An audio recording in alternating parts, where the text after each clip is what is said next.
Hello, আসসালামু আলাইকুম everyone. কেমন আছেন? আশা করি ভালো আছেন। আমি কিছু গবাদি পশু পালি।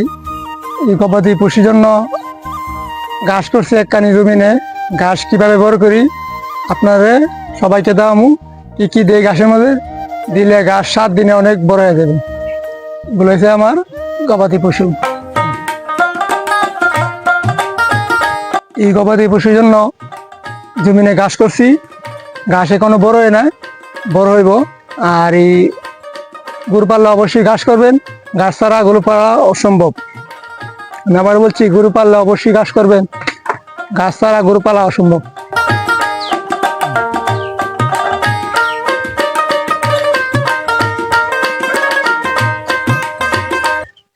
এই গাভীটা আমার গতকালকে বাচ্চা দিছে, 4 বাচ্চা। দিশি হাঁটি দিশি 4 বাচ্চা।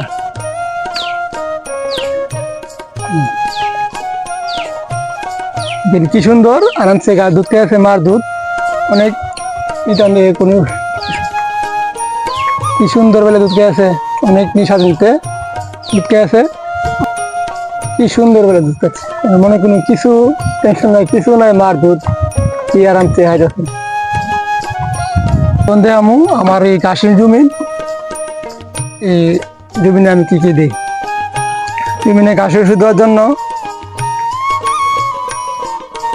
এই যে ট্যাঙ্কি আনছি, এই ট্যাঙ্কিটা 2 ট্যাঙ্কি ঘাসের জমিন। এই যে এটা আমার ঘাসের জমিন, এটা হেত লাগাইছি। হেত লাগানোর পরে আবার তলে অনেক ঘাস আছে, এই ঘাসই অনেক বড় করুন।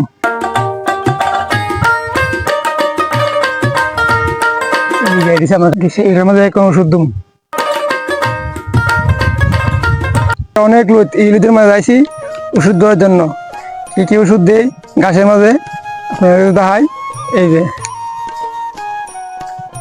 এটা হচ্ছে, এই ওষুধটার নাম হচ্ছে কুশি। এটা হচ্ছে একটা ট্যাবলেট, পানির মধ্যে গুলায়া একবার স্প্রে করে দিলে ঘাস 7 দিনের ভিতরে অনেক বড় হইব।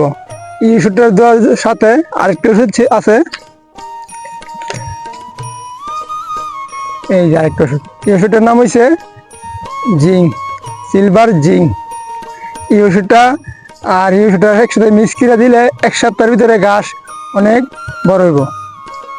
আপনারা যদি ঘাস বড় করতেন চান তাহলে এই ওষুধটা দিবেন। একখানি জমিনে 2 ট্যাঙ্কি পানি দিলে যথেষ্ট। এখন দিয়েছি এই যে চিলিটেক জিঙ্ক, এর আগে কত দিয়েছিলাম আপনারা দেখাতে পারছি না। এই যে এখন দিয়েছি, এটা পানির মাঝে দিয়া গুলোই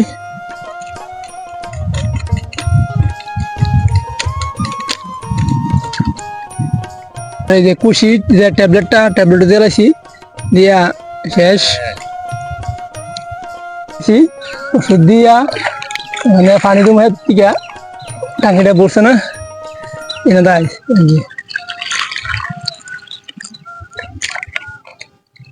এক টাঙ্কি পানি দিয়েছি, আবার 1 টাঙ্কি দিয়েছি, দিয়ে স্প্রে করে দিব।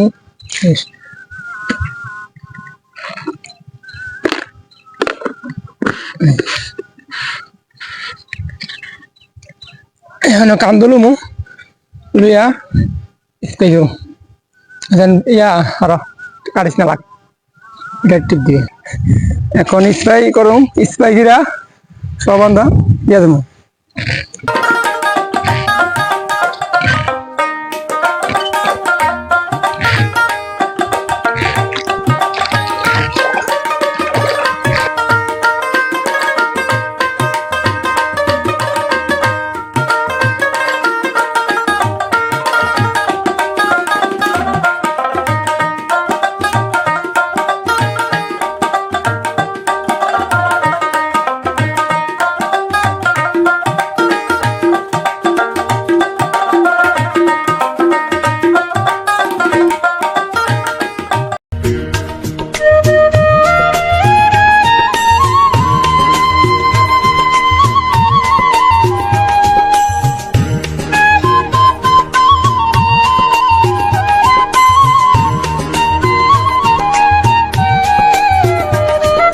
ধানের জমি, এই ধানের জমির মাঝে পানি দিয়েছি রাত্রেবেলা, যে ঘাসও আছে, ঘরে ধানও আছে।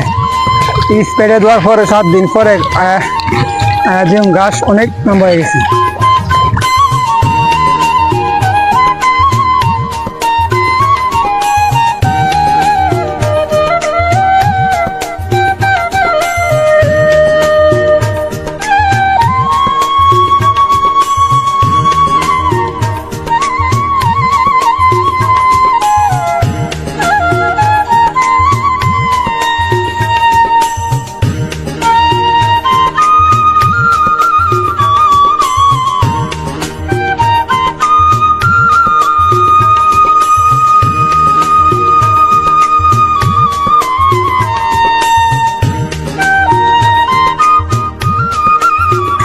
এটা কান্দলিয়া স্প্রে করা অনেক সহজ বিষয় না, অনেক কষ্ট।